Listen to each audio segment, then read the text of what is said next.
We're speaking today with Mr. Aaron Reddin, founder of The Van, a mobile lifeline to the unsheltered in Little Rock, Arkansas, and beyond. Tell me about the Dr. Phil interview. That was the craziest thing. Really? Oh, my gosh. Okay, do you remember Ted Williams, the guy with the golden voice who was panhandling? A guy pulled up and he was like, do the thing, And he was like, In Little Rock? No, he wasn't radio. He wasn't in Little Rock. No, it wasn't local. And he was a trained voice actor who did radio work for years and was homeless. And this was kind of in the early phases of like viral phone video. Mm-hmm. Somebody walked up to him and recorded him talking while he's clearly unhoused, looks disheveled, has a big sign where he's standing on a corner, and he starts talking in his radio voice, and it goes viral, I guess. Yeah. And so he kind of gets lifted out of his homelessness situation that way, I guess. Yeah. So then Vicki Lawrence makes a video mocking him, right? It was very ugly. It was very mean and ugly. Oh.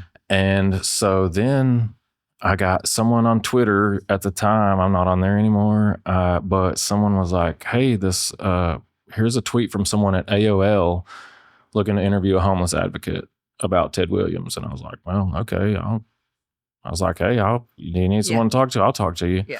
So that kind of exploded on AOL. That was my first kind of like broader exposure, I guess you could say. And then I just sitting there at home one night and I got an email and it was like, we're the researchers for Dr. Phil. And, I looked at my wife at the time and said, can you believe the junk that comes into your email, And I look at the URL and it's paramount.com. And I'm like, this can't really be real, but we'll see, So I replied and they were on the phone with me for about 2 hours immediately after we emailed.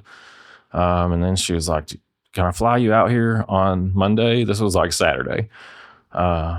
Like, well, yeah, I mean, you're the Dr. Phil show. You can fly me anywhere you want. I don't care. I prefer Jamaica, but I'll come there. Yeah, I'll come to LA, whatever.